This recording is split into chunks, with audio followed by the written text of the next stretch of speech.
দৰঙৰ দলগাঁও সমষ্টিত তৃণমূল কংগ্ৰেছৰ উকমুকনি খাৰুপেটীয়া দৰং জিলা তৃণমূল কংগ্ৰেছৰ উদ্যোগত পৰিৱৰ্তন জোৱাৰৰ বিশাল কৰ্মী সভা অনুষ্ঠিত তৃণমূল কংগ্ৰেছৰ ৰাজ্যিক সভাপতি ৰিপুন বৰা দৰঙৰ খাৰুপেটীয়া অসম ক্লাবৰ প্ৰেক্ষাগৃহত তৃণমূল কংগ্ৰেছৰ ৰাজ্যিক সভাপতি ৰিপুন বৰাৰ উপস্থিতিত পৰিৱৰ্তন জোৱাৰ শ্লোগানেৰে বিশাল কৰ্মী সভা অনুষ্ঠিত হয়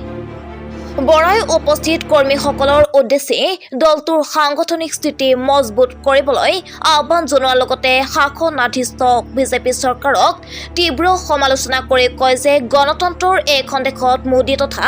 হিমন্ত বিশ্ব শৰ্মা চৰকাৰে হিন্দুসকলৰ বাবেহে কাম কৰিছে কেৱল মুছলমান তথা অন্য সংখ্যালঘু লোকক টাৰ্গেট কৰি লৈ অসমৰ বিভিন্ন ঠাইত উচ্ছেদ চলাই অত্যাচাৰ কৰিছে নেতাগৰাকীয়ে আৰু কয় যে কংগ্ৰেছৰ কোনো নীতি আদৰ্শ নাই এওঁলোকে বিৰোধীৰ ভূমিকা পালন কৰিব নোৱাৰি বিজেপি দলতে যোগদান কৰি আছে আনহাতে নেতাগৰাকীয়ে AIUDFৰ মুৰব্বী মৌলানা বদৰুদ্দিন আজমলক তীব্ৰ ভাষাৰে কটাক্ষ কৰি কয় যে এই দলটো বিজেপিৰ কোনো পাৰ্থক্য নাই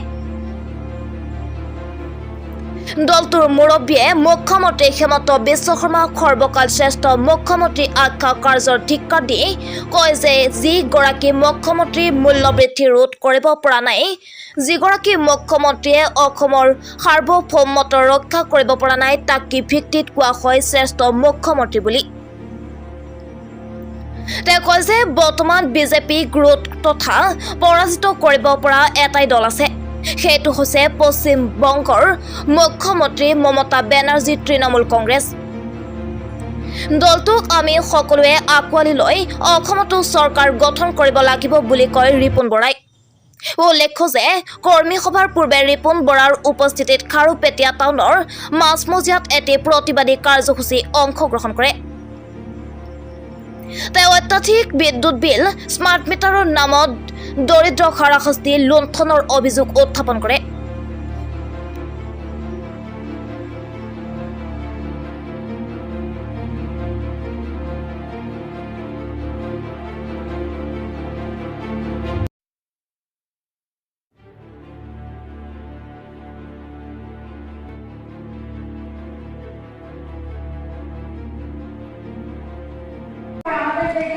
আমি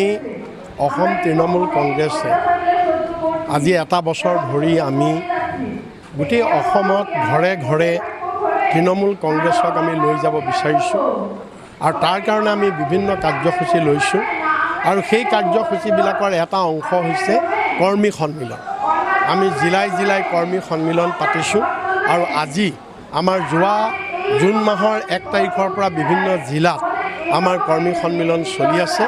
আৰু গোটেই জুন মাহটো আৰু জুলাই মাহৰ 15 তাৰিখলৈকে চলিব আজি হয়তো বতৰৰ কাৰণে ক'ৰবাত পিছুৱাই দিবলগীয়া হ'ব পাৰে সেইটো বেলেগ কথা কিন্তু আজি আমাৰ দৰং জিলাৰ এই তৃণমূল কংগ্ৰেছৰ আজি যিটো কৰ্মী সভা আজি আমি ইয়াৰ খাৰুপেটীয়াত আমি অনুষ্ঠিত কৰিছোঁ আৰু এই কৰ্মী সভাৰ যোগেদি আমি গাঁৱে গাঁৱে তৃণমূল লৈ যাবৰ কাৰণে আৰু আগন্তুক পঞ্চায়ত নিৰ্বাচন আৰু লোকসভা নিৰ্বাচনৰ বাবে আমি ৰাইজৰ মাজত